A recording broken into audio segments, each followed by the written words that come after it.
Durante esses dias, eu confesso que eu tenho me sentido extremamente surpreendido, né?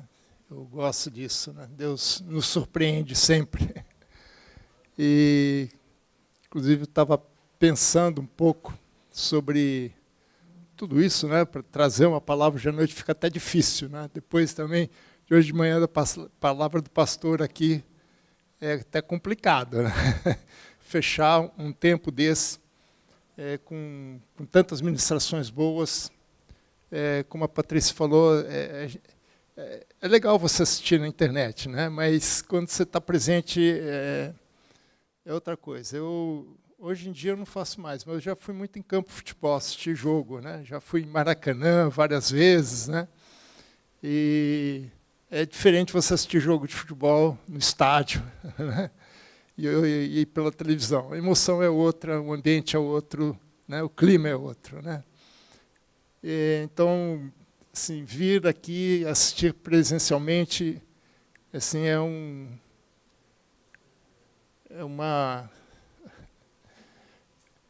é sem palavras, né? É inefável, né?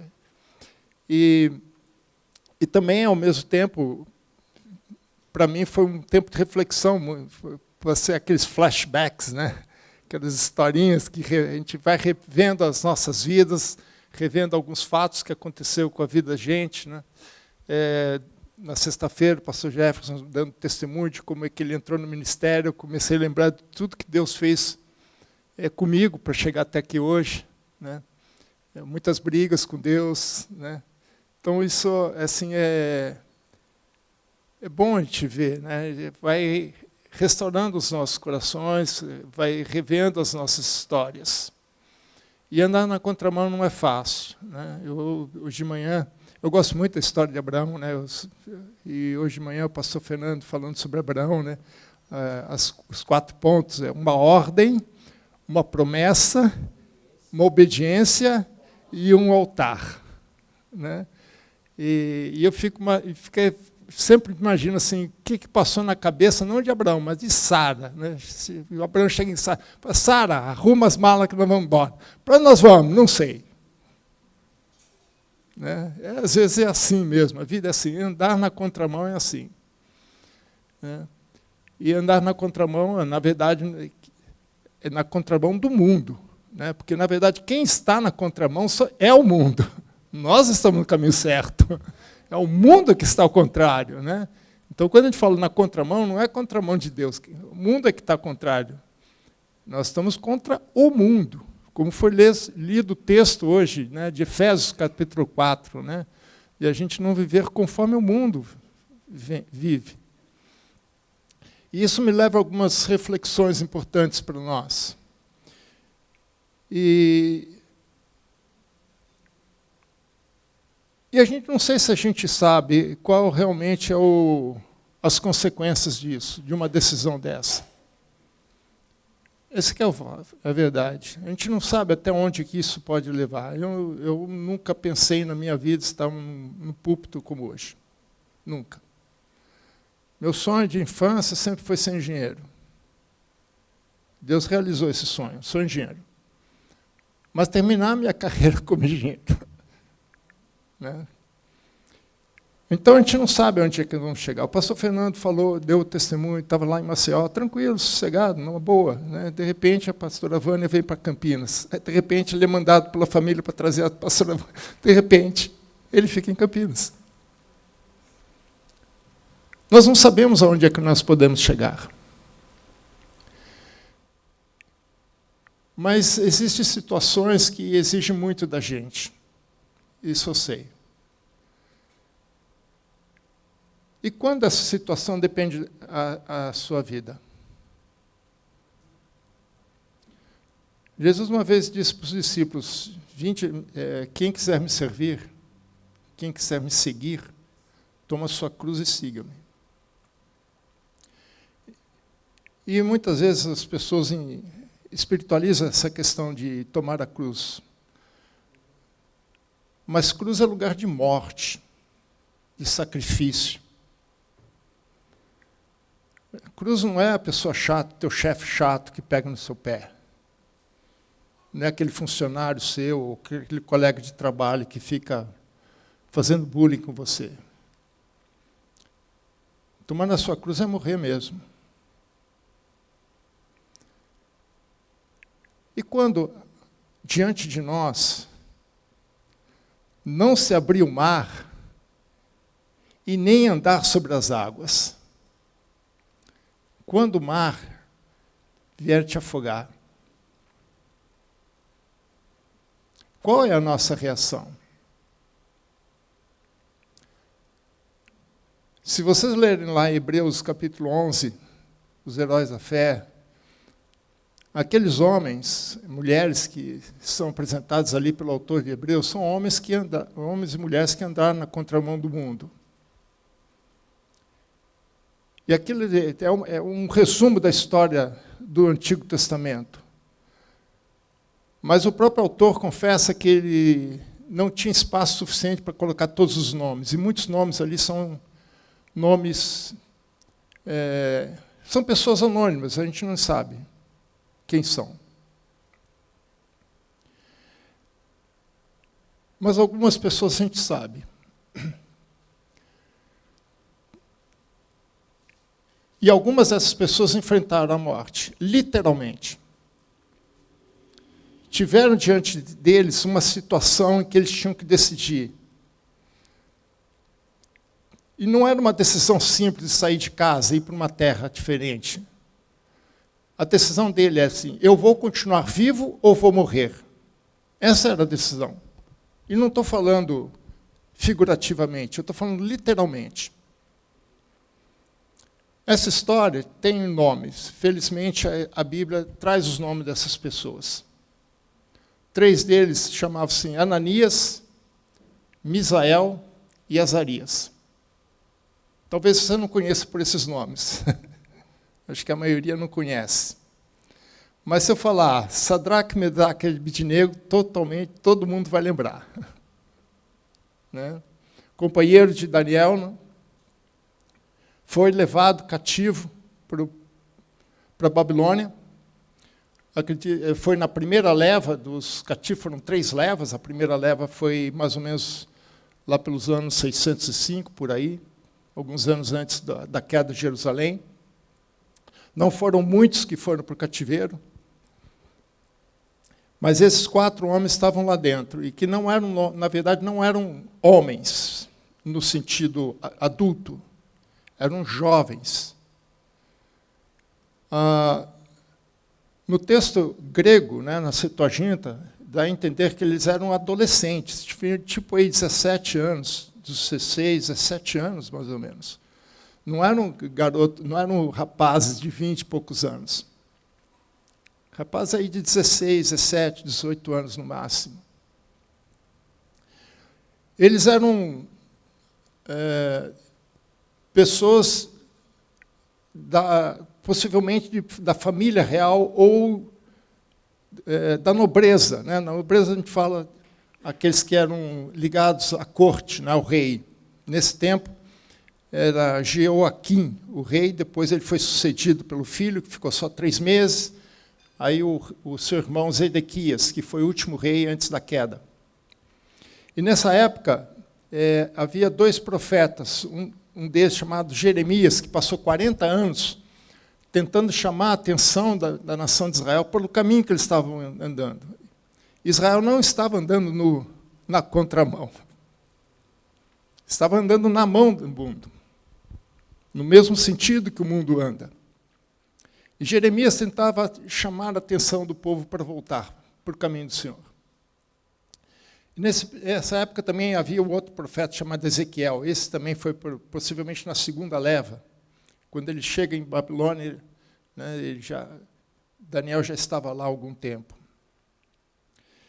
E a história deles é muito interessante. Né?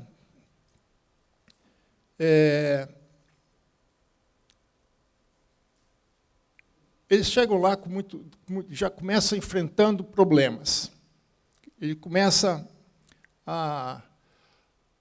Eles são convocados pelo rei, né, separados do grupo maior de cativos, e eles foram colocados na faculdade né? Harvard da Babilônia.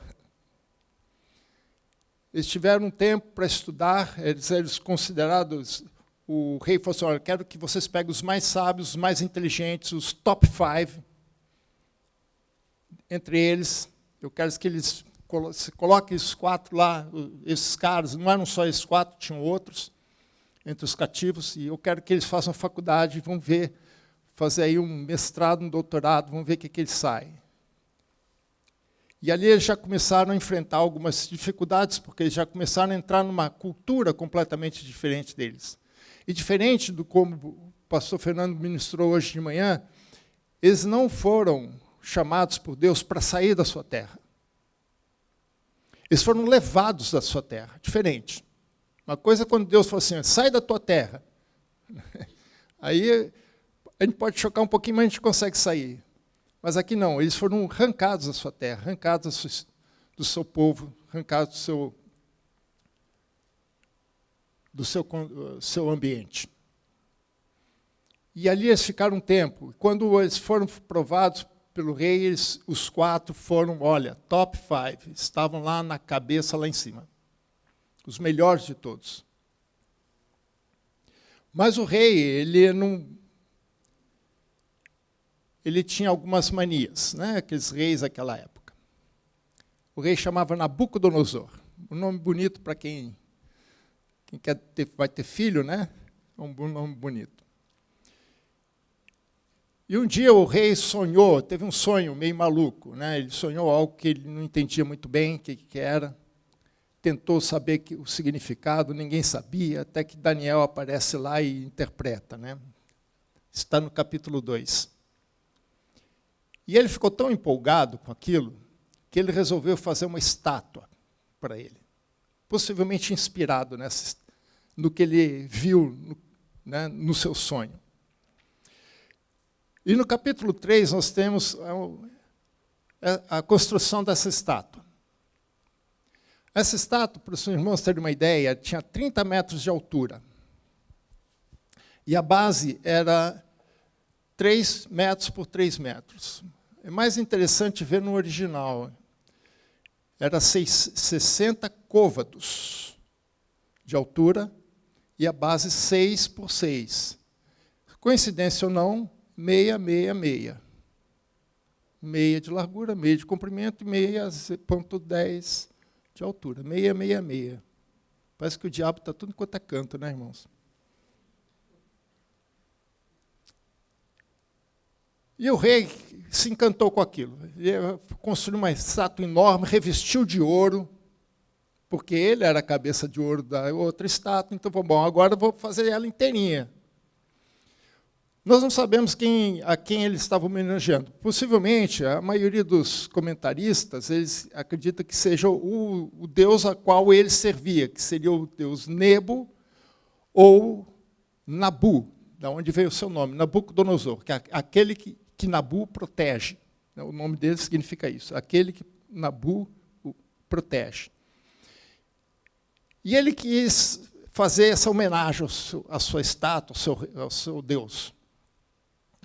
E naquela época era o seguinte, naquela época, isso a gente vê em várias passagens, principalmente no segundo livro de Reis, a gente vê várias vezes essa situação. Eles acreditavam que as vitórias em guerra eram dadas pelos seus deuses. Então, se um país, uma nação, venceu a outra, é porque o ídolo, né, o deus daquela nação era mais forte que o deus da outra nação. E nós vamos ver que isso acontece aqui. Então, o que ele fez? Ele juntou todos os cativos, e fez uma grande festa para a inauguração da estátua. Irmãos, a festa que ele fez deixa Rock in Rio no chinelo. Rock in Rio, Babilônia. Veja o capítulo 3 de Daniel. Daniel, capítulo 3, versículo 4 a 6. Olha só o que ele fez. Nisto, o arauto apregoava em alta voz. Ordena-se, aqui, a ordem aqui. Ordena-se a vós outros, ó povos, nações e homens de todas as línguas, no momento em que ouvides o som, olha só os instrumentos aqui, olha a bandinha que eles tinham, olha. Trombetas, pífanos, harpa, cítara, saltério, gaita de fole e toda sorte de música. Rock in Rio aqui é fichinha para ele. Né? Todo tipo de banda, todo mundo lá tocando. E eles vão tocar para vocês. Vão fazer uma maior festa, uma maior auê aqui. Uma rave. E ele continua. Vós prostrareis e adorareis a imagem de ouro. Imagina uma estátua de 30 metros de altura. Possivelmente ela tinha uma base, né?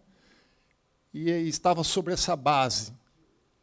Mas toda revestida de ouro. Ela não era, possivelmente não era sólida, porque 30 metros é muita coisa para pôr ouro. Né? Mas mesmo imaginando essa estátua, só por fora, só revestida de ouro, já é muito ouro. É ostentação mesmo, irmãos. Lembra que ele sonhou que ele era a cabeça de ouro. Vós adorareis a imagem de ouro que o rei Nabucodonosor levantou. Agora, qualquer que não se prostrar e não adorar, será, no mesmo instante, lançado na fornalha de fogo ardente. Acho que o autor, quando escreveu esse texto, né, Daniel, possivelmente foi ele mesmo que escreveu, né, acho que ele quis enfatizar bem a questão da fornalha. Porque eu não conheço fogo que não seja ardente. Se alguém conhece, depois você me avisa. Né, porque, para mim, qualquer fogo é ardente. Mas veja a situação. Primeiro, ele estava diante de um rei exigente, vaidoso, que estavam cheios de si, porque ele tinha vencido e trazido todo aquele povo diante dele. E tinha gente de toda a língua, de toda a nação que ele tinha conquistado. Fazendo uma maior festa, gastou uma grana preta. Depois ele tinha uma ordem expressa. Né? Eu começo o texto assim, o rei ordena. Quando o rei ordena, o que faz? Obedece, como a gente diz, né? Manda quem pode, obedece, aprender a lição, né?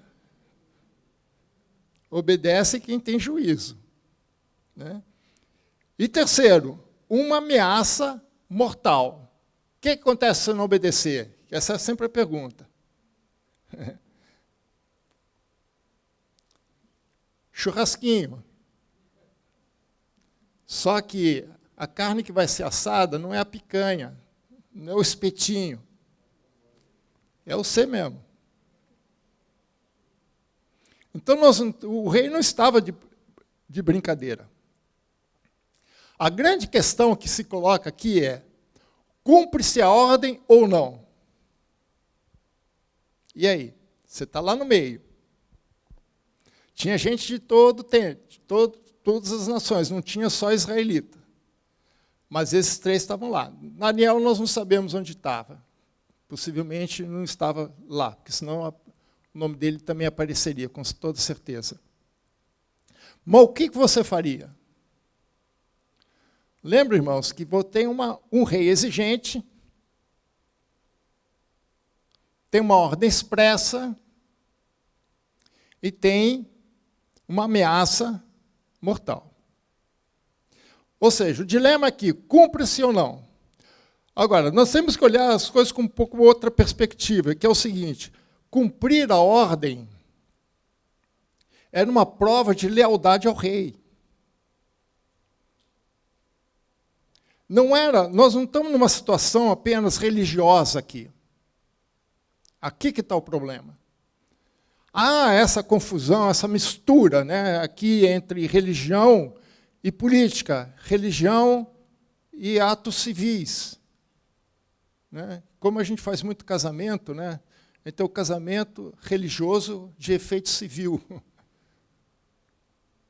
Aqui também era um ato religioso de efeito civil. Muito embora, a gente pode também olhar a perspectiva para o outro lado. Era um evento civil com caráter religioso, porque as duas coisas se misturavam. Não dava para você separar uma coisa da outra. Então, o que o rei estava realmente querendo não era simplesmente uma adoração. Ele queria a prova da lealdade daqueles homens para com ele. E o rei, ele não exige uma lealdade exclusiva. Por quê? Porque nesse tempo, até hoje, né, há o conceito do politeísmo. O que é o politeísmo? É a lealdade a mais de um Deus. Você pode escolher mais de um Deus. Né? Se você quer casar, você escolhe um Deus fulano de tal. Espero que as meninas aqui não escolham. Se você quer emprego, então você procura um outro Deus. Você está precisando disso, outro Deus. Então, no politeísmo, o conceito de lealdade é um conceito relativo, não absoluto.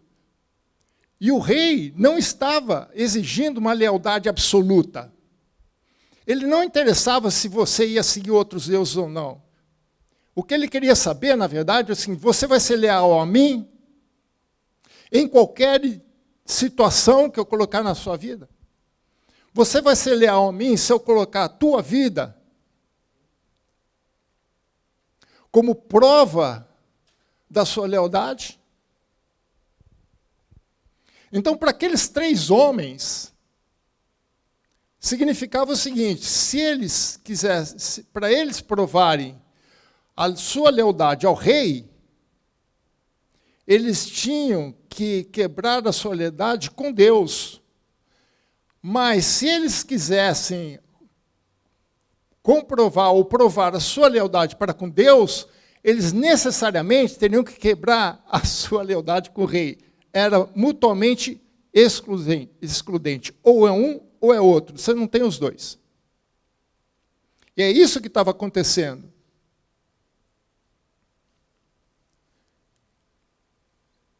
E veja só, quem estava presente ali não era o povão. Era o top do governo deles. Era só, como a gente chama hoje, primeiro escalão. Não era ralé, não era povão. Veja o versículo 2 desse texto, Daniel 3. Então, o rei Nabucodonosor mandou ajuntar o quê? Os sátrapas, prefeitos, governadores, juízes, tesoureiros, magistrados, conselheiros e oficiais da justiça das províncias. Era só primeiro escalão. E eles estavam lá. E aqui não é cargo de igreja, aqui é cargo público. Por que o rei fez isso? Porque ele precisava ter a certeza que aqueles homens, como eles estavam em posições de autoridade, posições altas dentro do governo deles, ele precisava garantir a lealdade desses com ele.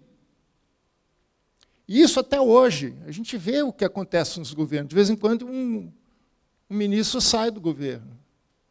Aí você vê por que ele saiu. Falta de lealdade. Agora, quando você tem 10, 12, 15 ministros de primeiro escalão, você ainda consegue controlar a coisa ali. Mas quando você tem uma província, você não tem uma coisa pequena, você tem um negócio grande. Essas províncias eram países, nações independentes, não era um estado como aqui. Província não é que nem um estado de São Paulo, Se no Brasil, com 27 estados, com o tamanho que já é complicado, né? Então, a questão era muito mais do que um simples problema religioso. Era um problema civil, um problema político, um problema de vida cotidiana, social. A religião é simplesmente mais um aspecto disso tudo. E o que o rei está querendo saber é isso. Qual é a soledade para comigo?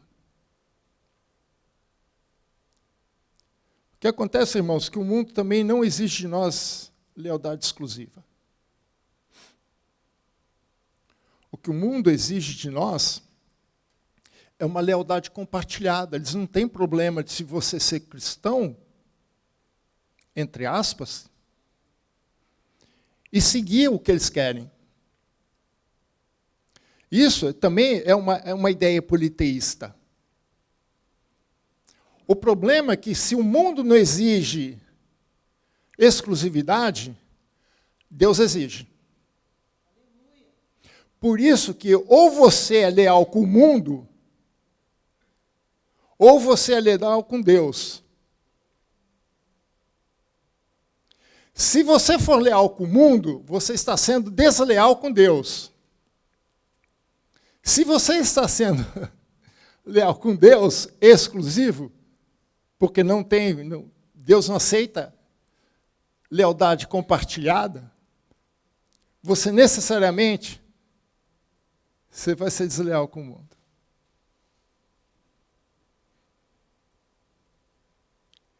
E a grande questão aqui é, qual é a nossa decisão? Só que, irmãos, estou enfatizando este ponto. Nós não estamos numa situação simplesmente assim, decida ou não decida. A tua vida está em jogo. Ele está querendo saber se você coloca a tua vida como prova da sua lealdade para com ele. E, infelizmente, nós temos visto ultimamente, infelizmente, igrejas que estão aceitando essa lealdade compartilhada. Eles acham que eles podem andar na contramão do mundo e, ao mesmo tempo, na mão do mundo. Aceitar padrões de conduta que o mundo exige que você tenha, que são as estátuas de ouro que o mundo coloca diante de nós, e, ao mesmo tempo, ser leal com Deus. Simplesmente, em uma palavra, impossível. Não há como. Ou você é com um ou com o outro. Jesus disse claramente isso. Ninguém pode servir a dois senhores. Ou você vai agradar um, ou você vai agradar o outro. Um dos dois você não consegue. Ou você vai no caminho do mundo, ou você vai na contramão do mundo. E a questão aqui era essa. E aí, o que nós vamos fazer? Se você estivesse naquela situação, o que você faria? Saída pela tangente à esquerda. Aí seria bom a gente já estar lá no Star Trek, né? Fazer lá o teletransporte. O teletransporte sai dali e já manda para outro lugar. Não estou aqui, ó. O problema é o seguinte, irmãos. Os três estavam lá. E os três tomaram uma decisão. O grande problema, para eles achavam que ia dar tudo certo. Lógico. Mas sempre tem os delatores. Conhece? Os delatores. Sempre tem aquele que vai estar olhando para você. Sempre vai ter aquele que vai estar prestando atenção no que você está fazendo. Vai estar, como a gente chama lá no popular, vai estar de butuca em cima de você. Reparando o que você está fazendo e o que você não está fazendo. E aí o que acontece com esses caras? Querendo provar a sua lealdade com o rei, vão lá conversar com o rei. Rei. Eles queriam, sabe o quê? Lacrar, né? Hoje é a palavra do momento, lacrar. Queria lacrar com o rei. Queria ganhar uns pontinhos. Quem sabe ganhar uma promoção. Né? Versículo 12.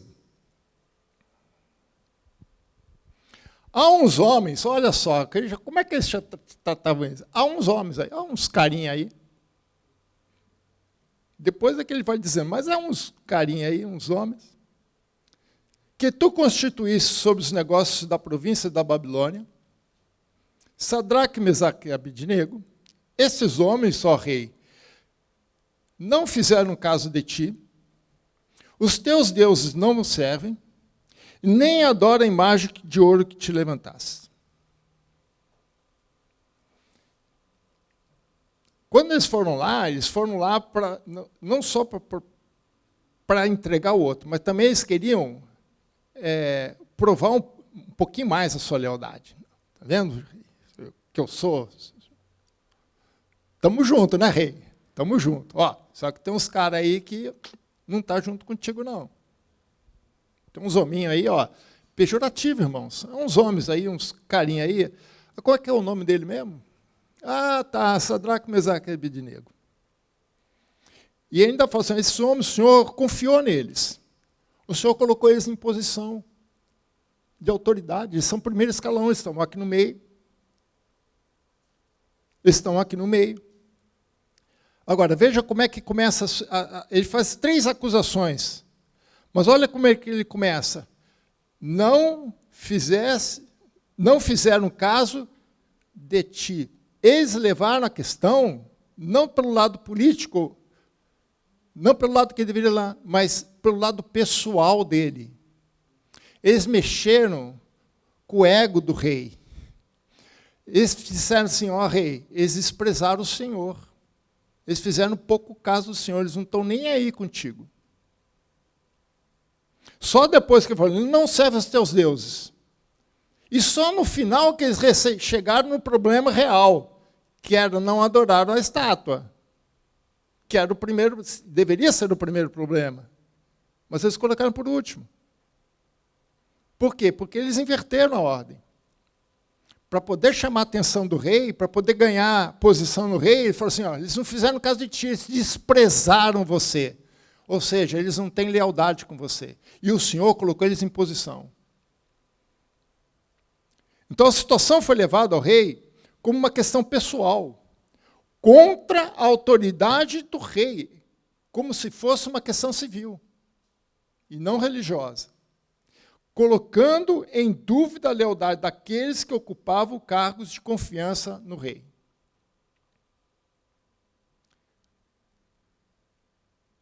A reação do rei foi imediata, né? Essa inversão de valores foi muito importante para que aqueles homens tivessem do rei a reação que eles queriam. Irmão, possivelmente era muito mais do que lealdade. Possivelmente os caras já estavam de olho naqueles 3 lá, porque falaram, olha, esses caras aí já pode ser problema para a gente. Versículo 13. Então, Nabucodonosor, irado e furioso. Parece nome de filme, né, de Hollywood.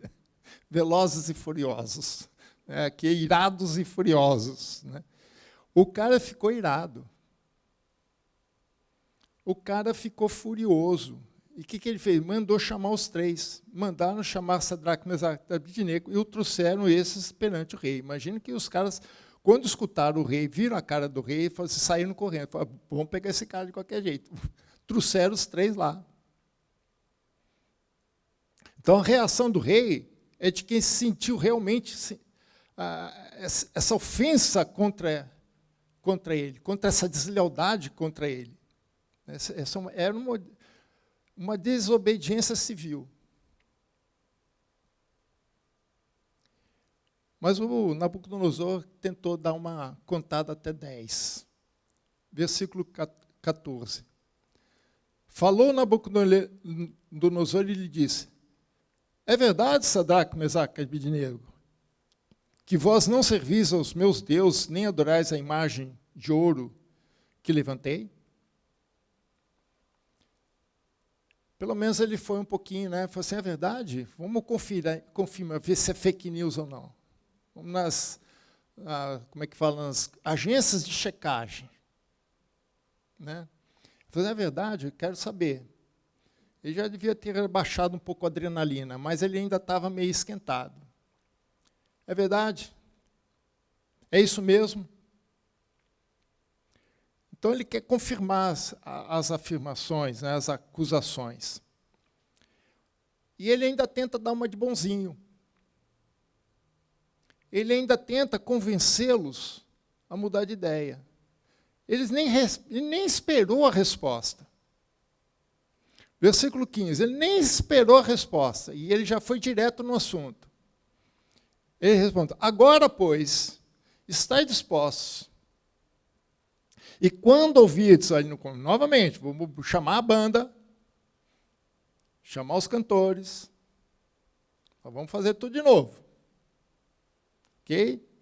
E quando ouvires o som das trombetas, do pífaro, da cítara, da harpa, saltério, da gaita de fole, prostrai-vos e adorai a imagem que fiz. Eu vou te dar mais uma chance. Quantas vezes o mundo não quer te dar uma chance? Vou te dar mais uma chance. Só que agora, quem vai dar a ameaça para eles, não é mais o arauto que foi lá falar, o rei tem uma ordem, agora é o rei, porque o rei deve ter pensado assim, né? Vai ver que eles não escutaram bem, deve ter problema de surdez, ou não escutaram, estavam muito longe dos arautos, né? Os caras não falaram muito alto, não entenderam muito bem o que está acontecendo. Então, eu vou falar claro e alto e bom som para você.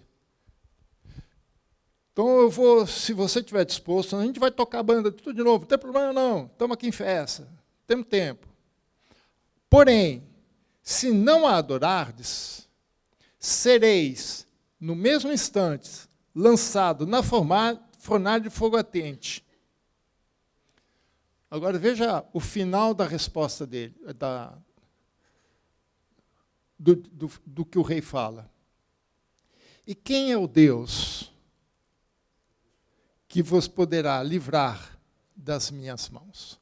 Veja, irmãos, a questão, a mistura entre a política e a religião, entre um ato civil e um ato religioso. A questão era esse, quem é o rei? Indiretamente, ele está dizendo assim, vocês estão dispostos, eu vou te dar mais uma chance. Mas eu também vou reforçar a ameaça aqui. Quem é o Deus que pode te livrar? Ele está indiretamente dizendo assim, olha, o teu Deus não é nada, cara. Sabe por que não é nada? Ele não livrou vocês da minha mão, porque vocês estão aqui, vocês são cativos de mim. Vocês não estão na tua terra. Por que teu Deus não te livrou lá? Olha só, irmãos. Quantas vezes a gente não escuta isso? O pessoal olha para você, você está passando necessidade, e fala assim, você não serve, não sei, a Deus? Você está doente? Você não é cristão? Vai lá, fala com o pastor.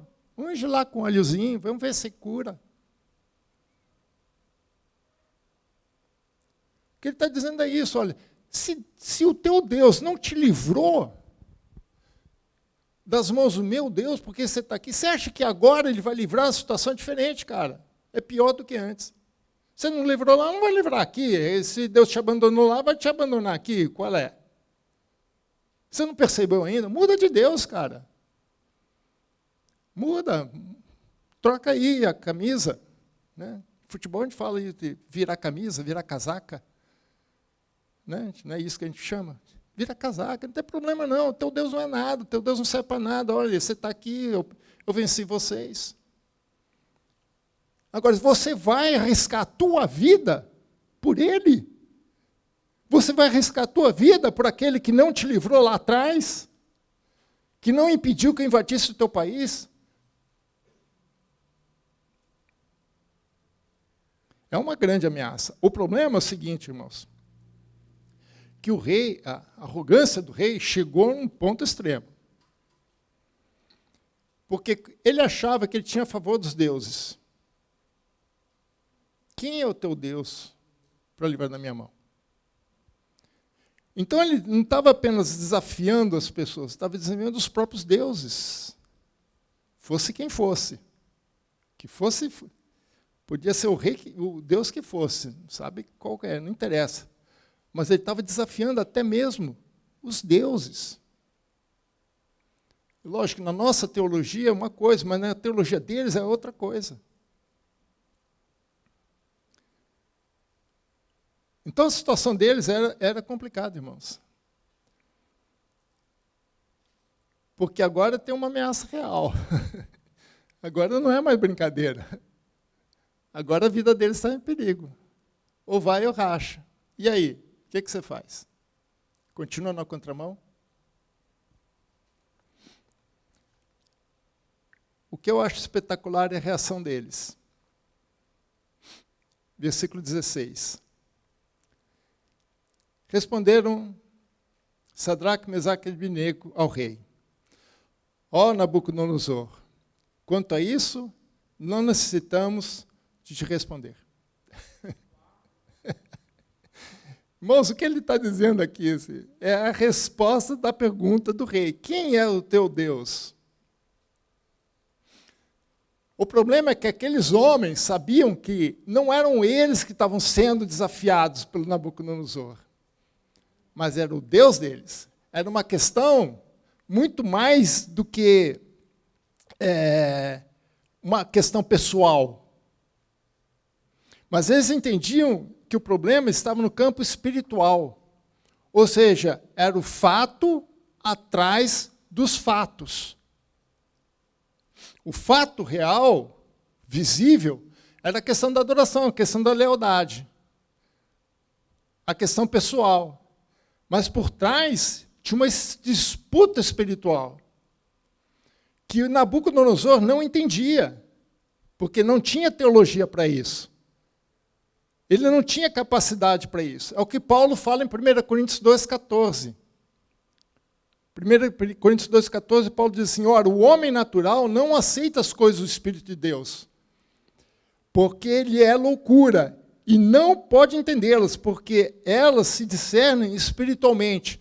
Você vai discutir com um cara que não entende, não consegue discernir, não aceitar as coisas do Espírito? Você vai ficar batendo papo, vai discutindo com ele? Eles sabiam que não ia adiantar nada. Eu não vou ficar aqui gastando meu tempo querendo te explicar, porque você não vai entender. Você é um cara do mundo. Você não vai entender as minhas decisões, você não vai entender o caminho que eu estou, porque você é que está na contramão. Lembra, irmão, só um parênteses aqui. Como eu vou repetir, que nós estamos na contramão do mundo. Mas o mundo está na contramão de Deus. Por isso que é conversão. Conversão é mudar de sentido. Mudar de sentido. Ou seja, como nós lemos ali em Efésios, nós estamos no sentido de Deus. Então nós estamos vendo Deus à nossa frente. O mundo está de costas para Deus, não está vendo Deus. Então não adiantava ele querer explicar para o Nabucodonosor o que estava acontecendo, o fato atrás dos fatos. Ele não estava querendo discutir, assim, olha, se você quer colocar uma disputa entre os deuses, você vai quebrar a cara. Você quer sair das questões espirituais, que você quer entrar no campo espiritual, sair dos campos natural, pessoal, e quer entrar no espiritual, você vai ter dificuldade. Mas nós temos esse entendimento. Nós temos que perceber o fato atrás dos fatos. Perceber se aquelas atitudes são simplesmente a nível pessoal mesmo, ou se tem alguma coisa a mais por trás. Não estou falando que tudo é espiritual. Mas nós não podemos negar, não podemos fechar os olhos para que o mundo jaz no maligno. O mundo tem uma cosmovisão, uma visão diferente das coisas. Ela está contra Deus. E ela vai querer impedir todos aqueles que andam no sentido de Deus, continuar andando no sentido de Deus, trazer de volta.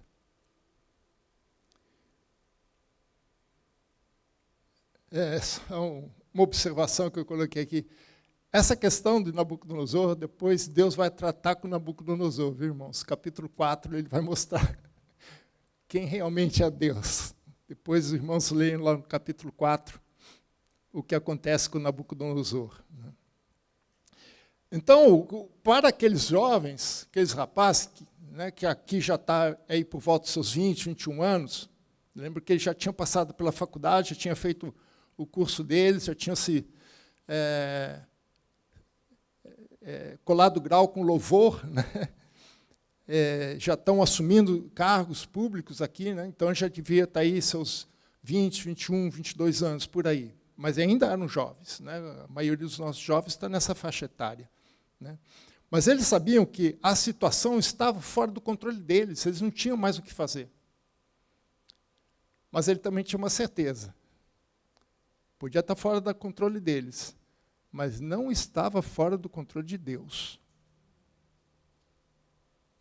É isso que dava certeza para eles. Eles não estavam no controle, mas eles sabiam que quem estava no controle era Deus.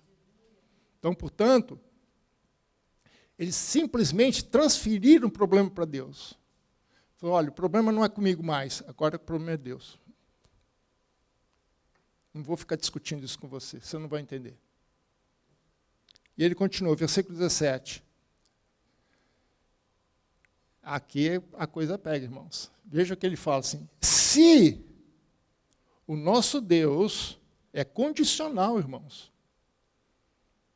Se o nosso Deus, a quem servimos, quiser livrar-nos, Ele nos livrará da fornalha do fogo ardente e das tuas mãos, ó Rei. Meus irmãos, eram jovens. Embora eles não tenham procurado entrar em discussão com o rei, eles não deixaram o rei sem uma resposta. Eles não ficaram entrando em discussão. Mas já que você quer uma resposta, eu vou dar. Você acha que você pode me colocar na fornalha ardente? Eu vou dizer uma coisa para você. Eu só vou entrar nessa fornalha se Deus permitir. Se Deus não permitir, eu não vou entrar. Mas se Deus permitir, eu entro.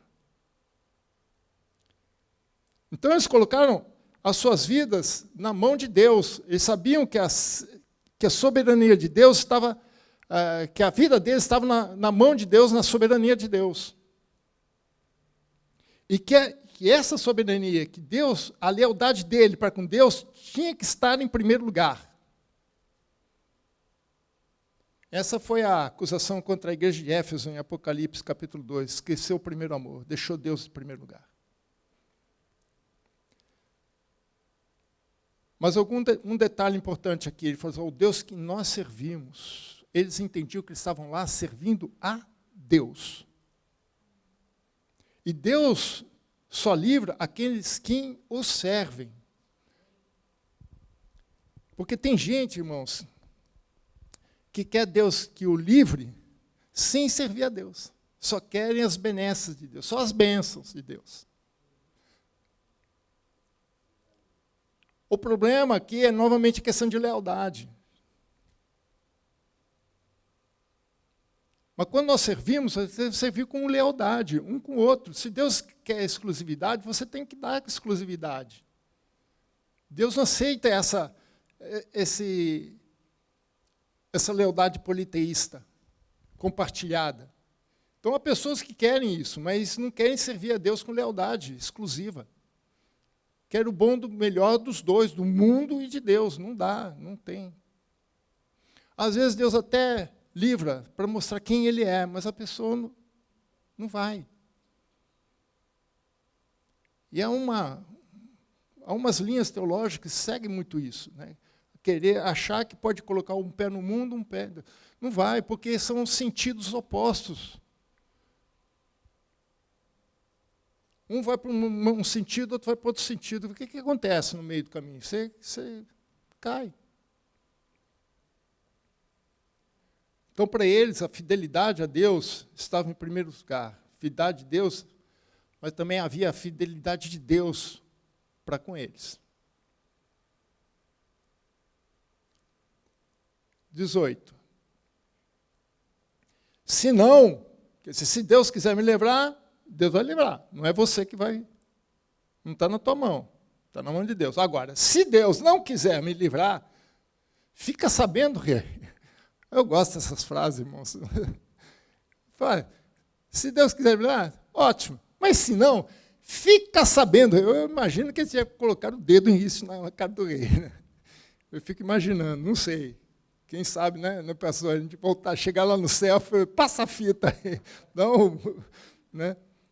Fica sabendo, ó rei, que não serviremos aos teus deuses, nem adoraremos a imagem de ouro que te levantaste. Meus irmãos, ele diz assim, pode nos matar. Irmãos, entrar na contramão, de vez em quando, se encontrar uma fornalha na tua frente. E quem deu a sentença de morte para eles não foi o rei, foi eles mesmos, porque eles podiam dizer, não, tá bom, rei, a gente resolve aqui, tá. Vamos fazer o seguinte, a gente vai adorar, depois a gente vai lá, a gente faz um sacrifício, perdão a Deus. De jeito nenhum.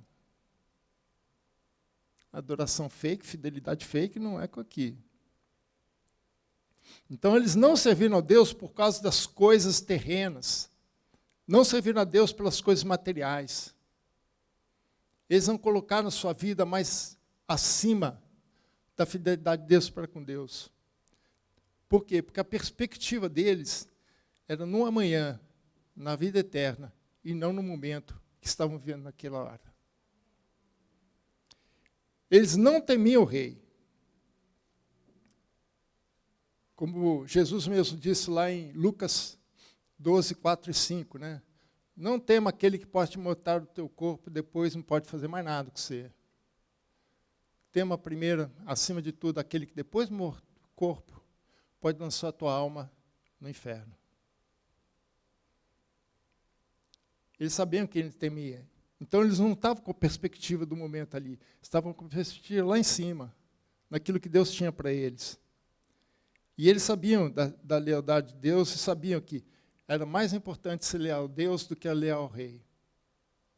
Veja que Jesus fala nesse mesmo texto em Lucas 12, versículo 8 e 9. Versículo 8 e 9. Digo-vos ainda, todo aquele que me confessar diante dos homens, também o Filho do Homem o confessará diante dos anjos de Deus. Mas o que me negar diante dos homens será negado diante dos anjos de Deus. É muito fácil falar isso, meu irmão, quando a gente está num ambiente, né, o máximo que vão fazer com você é cancelar você. Cancelar teu Instagram, cancelar, fechar teu Facebook, teu TikTok, né? Desmonetizar o teu canal no YouTube, o máximo que vão acontecer. Agora aqui não, meu irmão. Aqui nós estamos falando da tua vida, é a tua vida que está em jogo. É a vida nossa que está em jogo. Obviamente, o rei não gostou nem um pouco da resposta, né? Óbvio. E mandou os três lá para a fornalha. Mandou prender as mãos dele, para não tentar escapar. Jogaram na fornalha e ele ficou lá sentado, olhando, vendo o que vai acontecer. Aí, quando de repente ele olha assim, ele vê, ele fala assim, eu não sei, mas acho que eu estou precisando de oftalmologista. Vou ligar lá para o doutor Edson. Aí o funcionário dele falou, o que está acontecendo, rei? Nós não mandamos 3 caras lá para dentro? Mandamos. Por que tem 4? Eu não estou entendendo. Acho que eu preciso trocar aqui o meu óculos, né? Estou com problema de visão, não é possível. E sabe o que mais, irmãos? Eu acho que eu estou delirando, acho que o calor está me fazendo mal à cabeça. Por quê? Os caras estão andando lá no meio do fogo, batendo papo, estão conversando. O que está acontecendo? Será que vocês me deram alguma bebida aí com alguma coisa dentro? Aí eu falei, não, é isso mesmo que o senhor está vendo. Falei, é isso mesmo? É, porque eu também estou vendo. Eu falei, não é possível. Não faz sentido. Chama esse cara de volta. Porque eles não ousariam entrar lá no fogo, né? Porque aí eles que iam morrer. Né? Chamaram os caras. Irmãos, sabe o que aconteceu? Saíram 3. Cadê o 4? Aquilo que amarrava as mãos dele tinha queimado.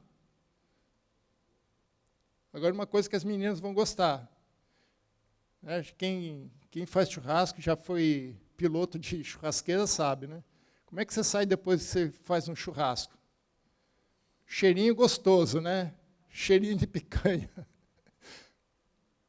Nem cheiro tinha. Nem cheiro de fumaça tinha. Nada. A única coisa que queimou ali foi aquilo que os prendia. Nabucodonosor ficou doido. Aí ele que teve que engolir as suas próprias palavras. Versículo 28. Falou Nabucodonosor e disse: bendito seja o Deus de Sadraque, Mesaque, Abednego. Ele teve que confessar a Deus. Ele continuou politeísta, irmão. Depois é que ele teve uma experiência com Deus. Mas ele reconheceu que o Deus dele não era superior ao Deus de Sadraque, Mesaque e Abednego.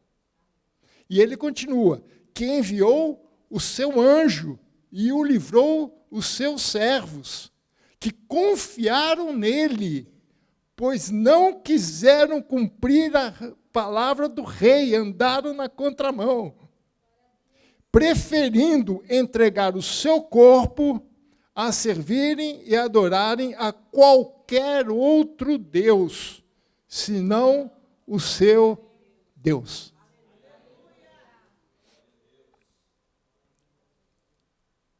Agora, precisamos ver quem eram esses 3 jovens, o que eles tinham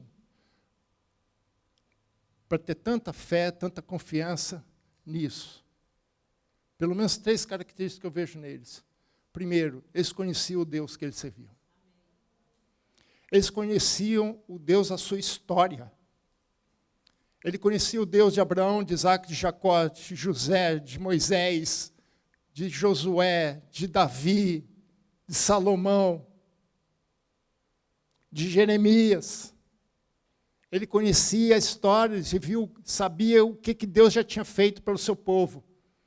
E ele sabia que o mesmo Deus de Abraão, o mesmo Deus de Isaac, o mesmo Deus de Jacó, era o mesmo Deus dele.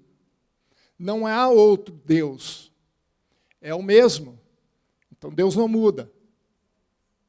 Eles conheciam Deus. Eles sabiam que eles estavam lá não é porque o Deus de Nabucodonosor era melhor que o dele. Mas se vocês lerem lá no capítulo 1, versículo 2, você vai ver que Deus é que entregou Israel na mão de Nabucodonosor. E não o contrário. Então eles conheciam Deus, sabiam porque eles estavam lá, conheciam as profecias, conheciam a mensagem de Jeremias. Então eles não estavam lá porque o Deus deles era mais forte. Mas porque eles conheciam Deus, sabiam o que estava acontecendo. Segundo é que eles eram homens consagrados. Homens que não aceitaram andar na contramão de Deus, mas na contramão do mundo. Lá no capítulo 1, eles já passaram por uma prova. Eles tinham que comer aquelas iguarias. Imagina só, irmãos, você é convidado para fazer a melhor faculdade do mundo, Harvard, que é considerado em qualquer lista de faculdades, de universidade, está até a primeira. Aliás, foi criada por cristãos protestantes. Harvard, Princeton e outras mais, Stanford, tudo por cristão. Não é à toa que ela é melhor. E, além do que, o refeitório não era refeitóriozinho, não, meus irmãos. Era 3 estrelas Michelin. Era os top. Comida era de primeira, irmãos. Bebida era de primeira. A água mais barata que tinha ali é a Saint-Perrier. Entendeu? Não era coisa pouca, não. Mas ele falou assim, eu não quero isso. Isso não é para mim. Isso não me vai fazer bem. Eu não sei o que quero, irmãos. A gente tem muitas conjecturas. Mas não importa. O que importa é que eles abriram mão, ainda se colocaram na mão do responsável. Faça um teste com a gente. Eles eram homens que estavam dispostos a pagar qualquer preço. Homens consagrados, fiéis a Deus. E terceiro, é que a relação deles com Deus não dependia das circunstâncias. Como Paulo fala, não andamos por fé e não por vista. Eles tinham a perspectiva correta, eles sabiam o que era, o que realmente tinha valor na vida deles e o que não tinha. O que valia a pena, o que não valia a pena. Por onde ele poderia caminhar, onde ele não poderia caminhar. O que ele deveria recusar, o que ele não deveria. E eles eram pessoas nobres, irmãos, pessoas de alta posição social. Eles tinham muito a perder, mas muito mesmo. E se eles estavam dispostos a perder toda a sua posição social, eles estavam dispostos até mesmo a perder a sua própria vida.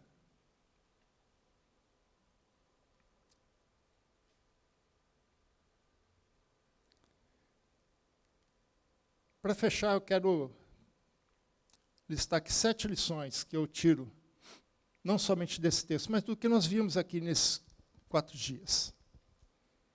Um resumo, para mim, né,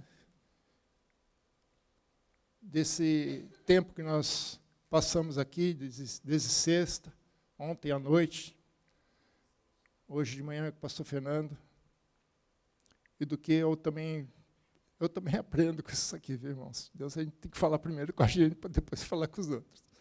Mas 7 lições, 7 é um número da perfeição, né? Então, primeira lição. É possível manter a fidelidade a Deus em um ambiente não cristão.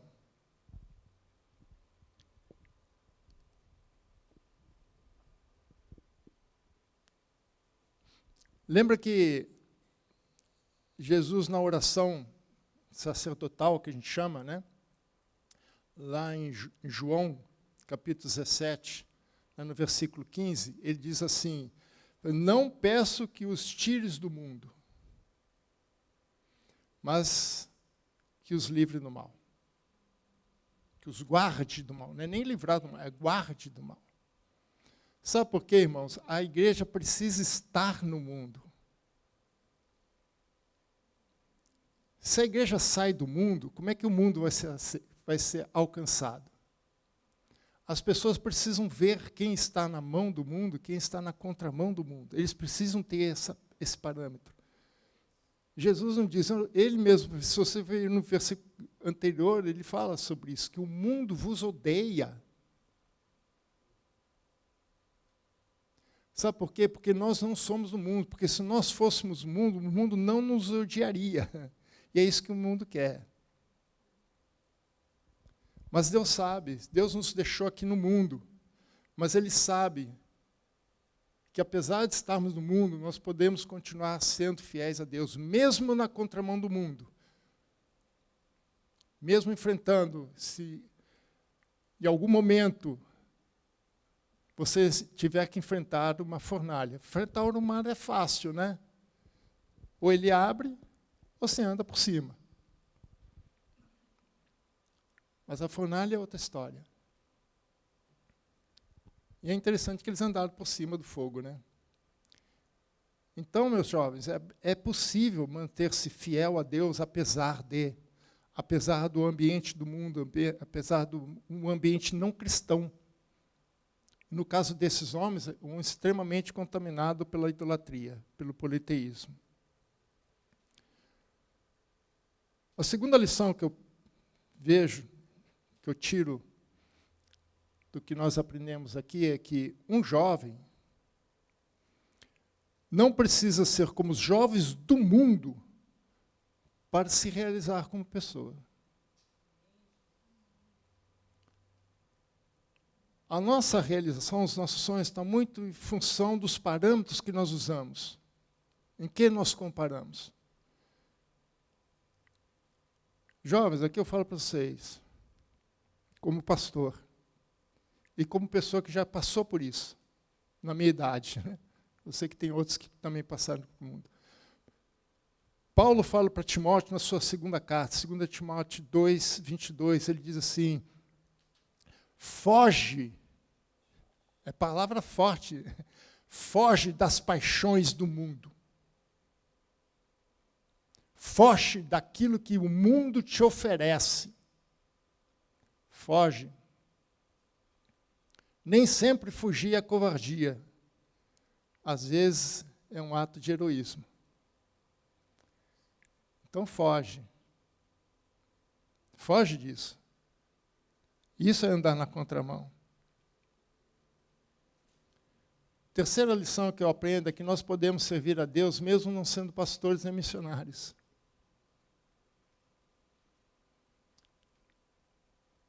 Aliás, o trabalho pastoral é preparar a igreja para o ministério. Efésios capítulo 4. Nós estamos juntos nessa tarefa. Esses homens eram funcionários públicos. Eles não eram pastores, eles não eram profetas, eles não eram nada disso. Não eram reis, não eram nada disso.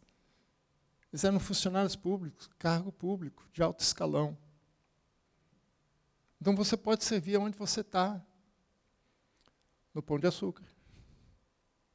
Né? Lá nas empresas, nas escolas.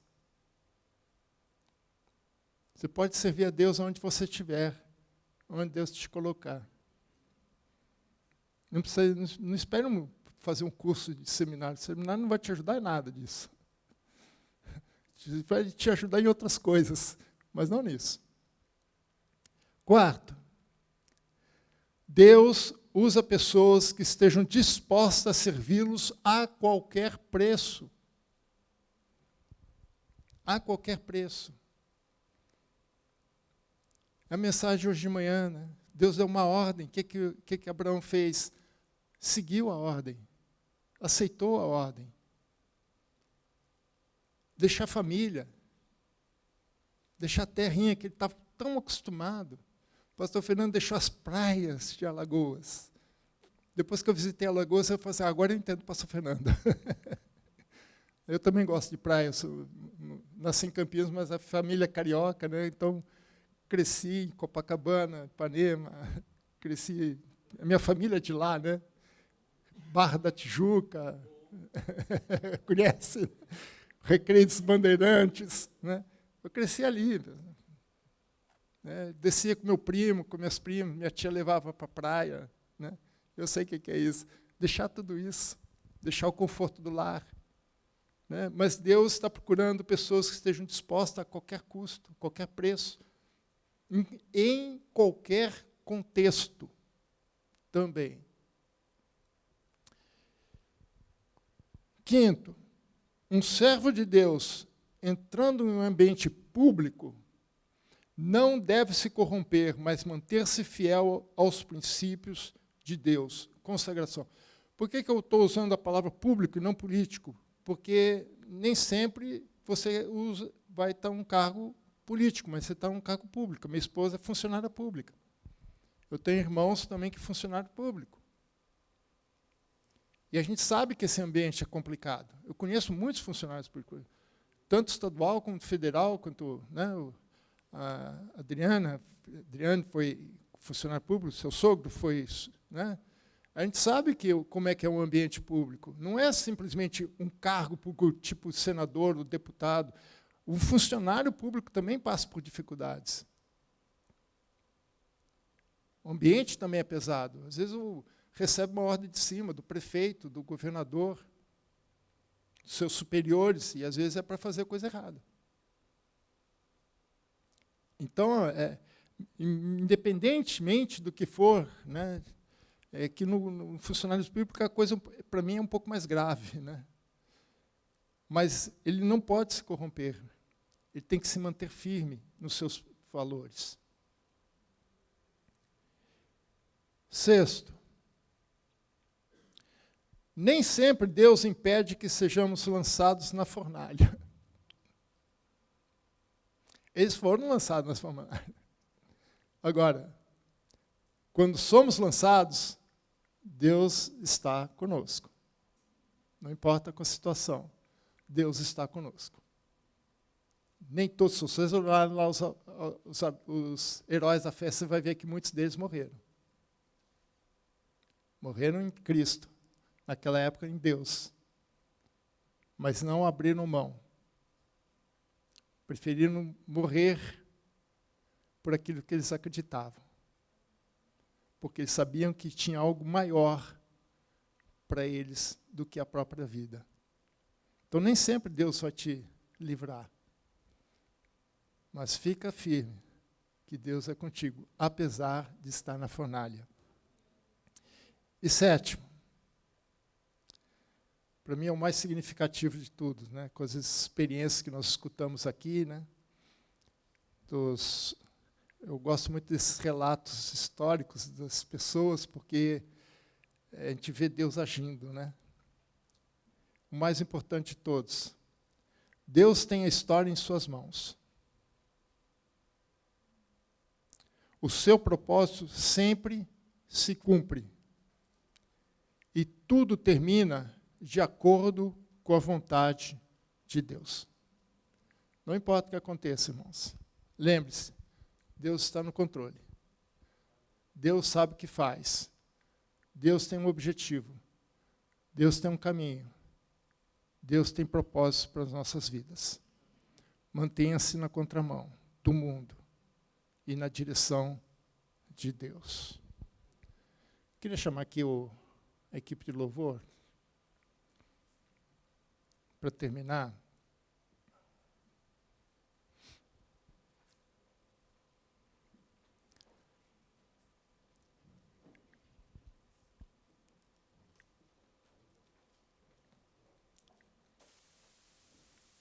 Esses dias nós falamos de estar na contramão. E alguns pontos, né, a gente viu em todas as ministrações. Né, algumas coisas que são pontos em comum. Né? E o ponto mais importante de tudo é nós consagrarmos a nossa vida a Deus. E nós colocarmos-nos diante de Deus. Para que Deus nos ajude nessa caminhada. Não é fácil. Não imagine que para aqueles 3 jovens, 20 e poucos anos, foi fácil. Uma fornalha na tua frente, o que você faria? Não tem como contornar. A ordem foi dada, o rei está do teu lado. Só tem 2 opções. A tua lealdade vai ser a favor de quem? A do rei ou a de Deus? Mas lembre-se que Deus não aceita lealdade compartilhada, é sempre exclusiva.